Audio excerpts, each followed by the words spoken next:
What's up, everybody, and big shout out to our loyal listeners. You're listening to the new and improved XV3, The Red Zone, and you're listening to another groundbreaking edition of our newest show in the Red Zone, Tuesday Tales with Tom. And you're listening to the new and improved XV3, The Red Zone. And why XV3? Because it's the place to be. Today is Tuesday, October 4th, and in case this is your first time tuning in, I'm your host as well as head of the table, and our loyal listeners address me as Chief, and everybody else calls me LO. Behind every great man is an even greater woman, and I'm no exception. Orchestrating the technological symphony necessary to make all this possible. Let's hear it. Big round of applause for the real Bumblebee. With her headphones on and her microphone on mute, as always, working her ass off. Sitting to my left because the seat to my right is spoken for, we have making their XV3 global debut.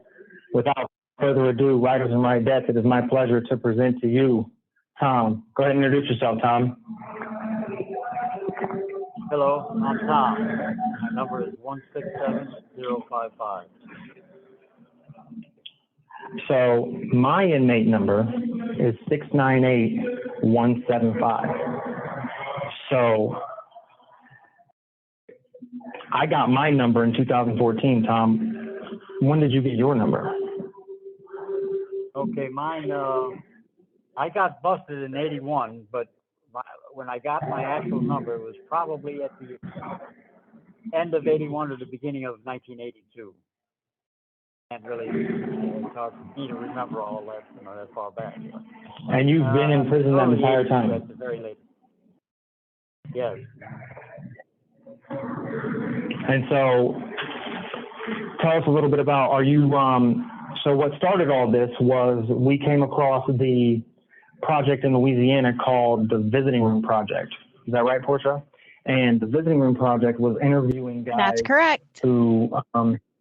Who had life and was giving them a chance to be heard and giving them a chance to be, say their piece. And because the problem with our judiciary system in the country we have today is that the prosecutors get to tell their story, the police get to tell their story as first on the scene, the judges get to give their ruling and tell their story about what they believe, and the defense attorney gets to try to somehow mitigate the circumstances and try to tell his story. And so in all of that experience, the only person whose story really matters is yours. And the only person who didn't get to talk is you.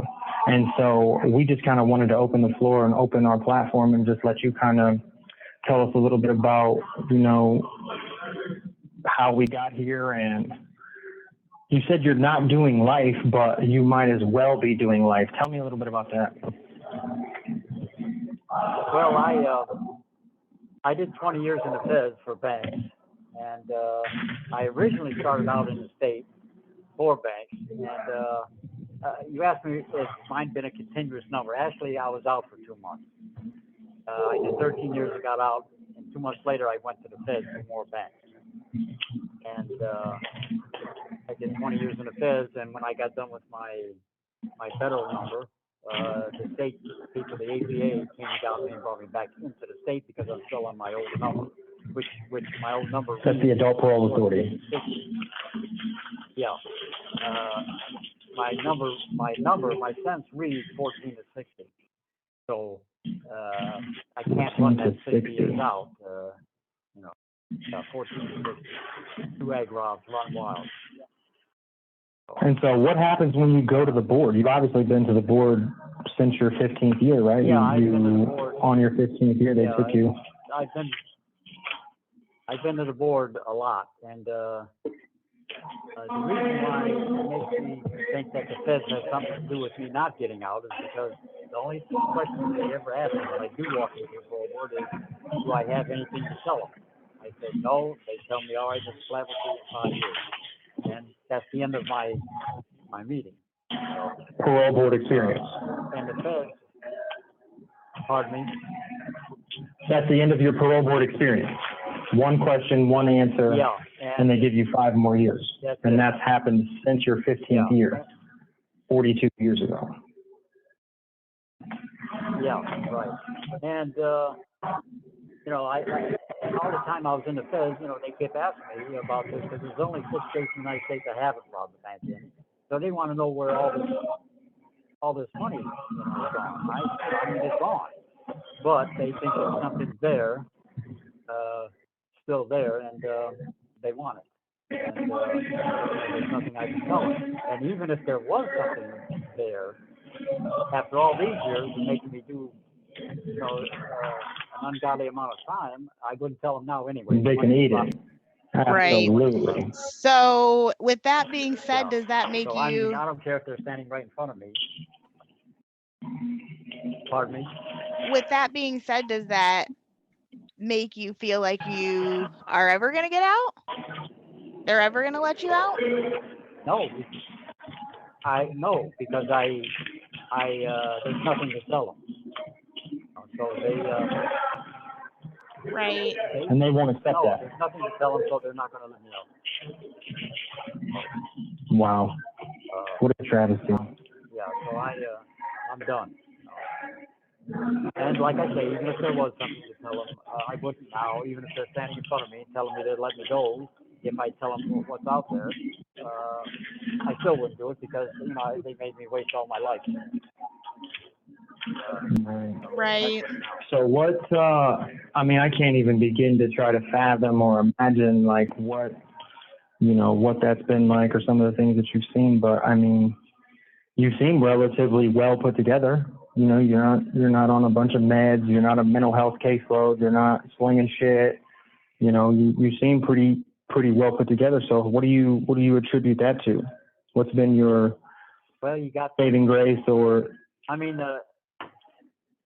you have to have, I think, you know, you have, first of all, you have to have a strong mind.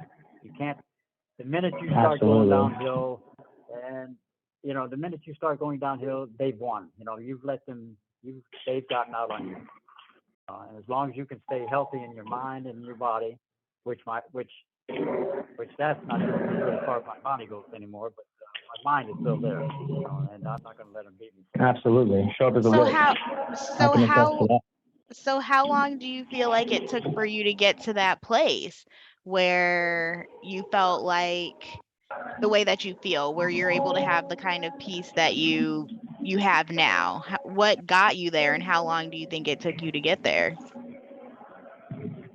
Well, I mean, I've accepted it because I've accepted it a long time ago when I didn't have any, or I didn't have anything to tell them. You know? And I knew that they weren't going to let me out unless I did tell them something. And so I just On made the my condition mind, that you okay, told them something, and so since there's nothing to tell them, there's no getting out. Right, exactly.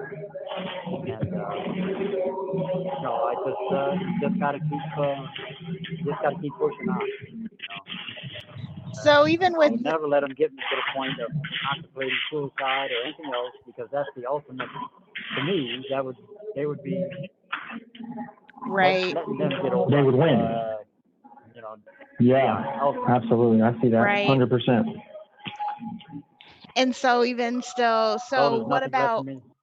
what about family? Do you have any family well, that you everybody's still gone. talk I mean, to? you know, no, not anymore. Everybody. Last 2 Decembers ago, 3 of my family members have passed, and that was the end of it. And so that's that. So tell them your number again, Tom, in case anybody out there listening wants to reach out. Tell them how to spell your last name. Tell them your number in case they want to reach out. And then I'll tell them the address to the prison, and we'll see if we can't get some of our people to send you some mail or send you a little bit of encouragement, because, I mean, it's an amazing story. And I say well, my number. amazing in the sense. Go ahead. My name's Thomas Platt, Platt. My number is 167-055. And you can reach Thomas Platt at 2001 East Central Avenue, Toledo, Toledo, Ohio 43608. Let's see if we can't get Tom some mail, man. A little bit of encouragement, a little bit of support, And so I have one because more it really is a question. tragedy. Of course. So then thinking of all of the Somebody experiences has more that than you've one question. had, thinking of all of the experiences that you had, what is your view on rehabilitation? What does that mean to you? What is your thoughts on it? Well, rehabilitation, how they introduce themselves. I'm talking about the state. They say, this is Toledo Correctional Institution and Rehabilitation Institution. There's no Where we give diabetics the wrong insulin twice in 90 days. Yeah, right, exactly, yeah. And, so, but, you just, Do you think that rehabilitation is a thing? What does rehabilitation mean to you? If you had to define rehabilitation, how would you? Yeah, that's you got to do that within yourself. If you've made up For your sure. mind to Absolutely. get out and do what's right, then that's on you. There's self-help groups out there and in here for what it is, but you've got to, Or YouTube make up videos. your mind within yourself Right. to do what's right. That's true. And so, I'm sorry, I said one last question, but I have one last question. What is your favorite thing to do? And what was your favorite thing to do as a kid? What was your favorite thing to do as a kid, and what's your favorite thing to do 1 minute remaining today, real quick, before she hangs up? Well, my favorite thing to do when I was 17 years old, that's when I started robbing banks. That was, to be truthful with you, that's my favorite thing to do. Right. Hands down, favorite thing to do. Right. Beautiful Saturday afternoon. Nothing better than a Tommy gun and a bag full of cash. Hands down. Can't beat it. That's it. Nothing better. Period. Nice What's pair your of favorite shades, thing today? good pair of gloves.